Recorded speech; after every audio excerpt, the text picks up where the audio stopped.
Halo adik-adik, selamat datang di podcast Sahabat Mentari. Kali ini kalian akan mendengarkan sebuah cerpen yang berjudul Si Miskin Bersekolah, karya Indah Tri Lestari. Selamat mendengarkan.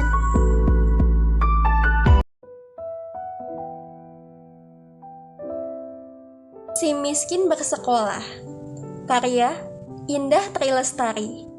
Sudah 8 bulan, Yahya masih saja teringat dengan ayahnya yang meninggal karena kanker yang dideritanya.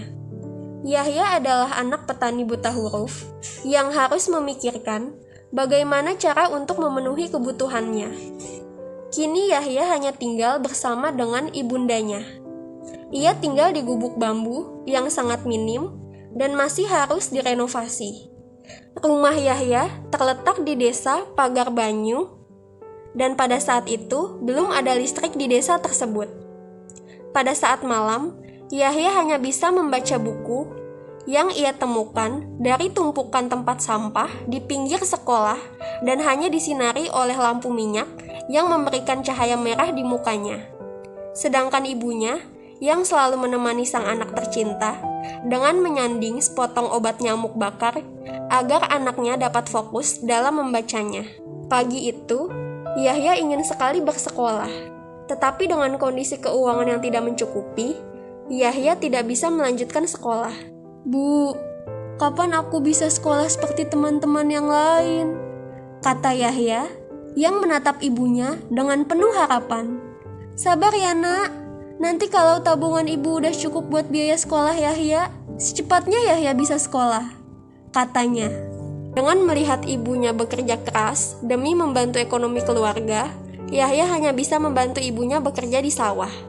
Semenjak ayahnya meninggal, ekonomi keluarga Bu Saji tidak stabil, sehingga membuat mereka berusaha keras mengumpulkan uang untuk kebutuhan sehari-hari, dan berharap mendapatkan rezeki lebih agar Yahya bisa sekolah kembali.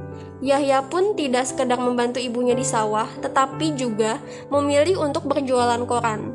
Ketika Yahya menjajakan korannya, ia tidak menyangka bertemu dengan temannya yang bernama Diva. Diva adalah anak seorang guru. Dengan melihat Diva sudah memakai seragam sekolah yang rapi dan lengkap, juga membawa tas dan tak lupa membawa bekal makan siang, Yahya merasa iri hati melihat Diva yang bisa bersekolah dan mempunyai banyak teman. "Yahya, aku berangkat sekolah dulu ya, takut telat ada upacara bendera," kata Diva, sambil bergegas berangkat dan meninggalkan Yahya.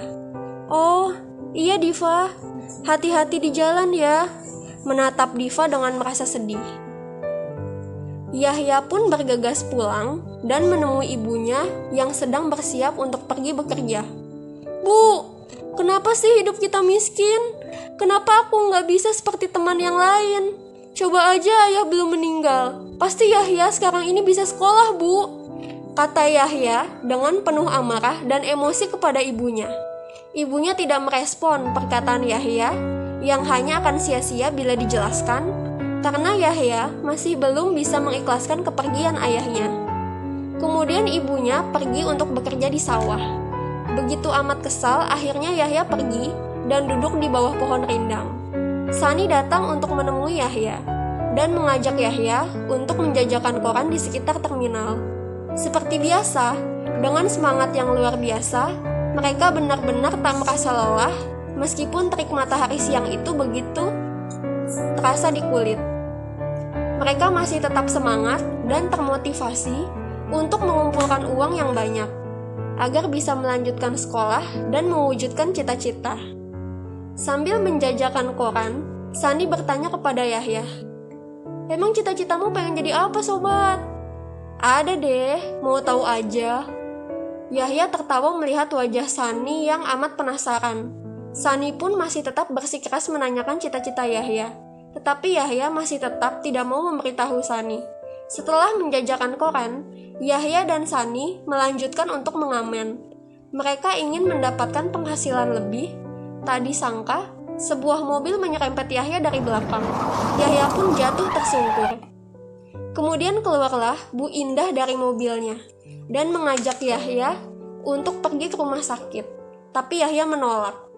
Sani terkejut melihat kaki Yahya yang memerah dan bengkak. Bu Indah pun langsung membawa Yahya ke rumahnya untuk diberi obat.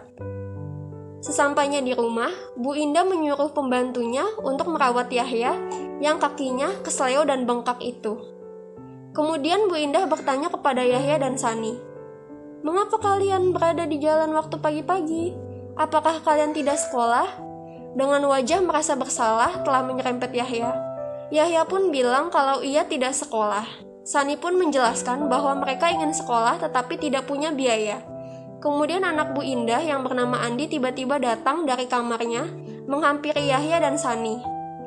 Andi pun tidak suka melihat kedatangan Yahya dan Sani karena mereka orang miskin. Bu Indah menasihati Andi agar tidak bersikap kasar kepada Yahya dan Sani. Tetapi Andi masih bersikeras, dia tidak suka dengan kedatangan Yahya dan Sani. Andi tidak suka mamanya menolong Yahya dan Sani. Dan Bu Indah ingin menolong mereka agar bisa sekolah kembali. Tetapi dengan niatan Bu Indah seperti itu, Andi tidak suka membantu mereka untuk sekolah di tempat Andi bersekolah. Bu Indah kemudian mengantarkan pulang Yahya dan Sani.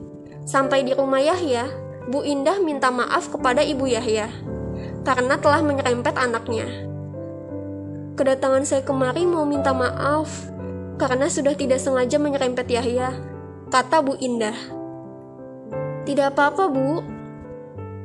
Saya mengerti, memang kondisi ekonomi saya tidak memungkinkan sehingga Yahya membantu saya memenuhi kebutuhan sehari-hari.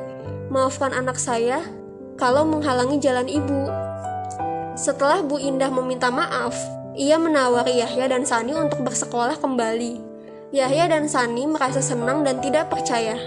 Pada akhirnya, mereka berdua bisa melanjutkan sekolah lagi. Dan Bu Saji merasa bersyukur, akhirnya Yahya bisa sekolah kembali. Yahya belajar dengan sangat rajin, sehingga ia mampu bersekolah hingga perguruan tinggi.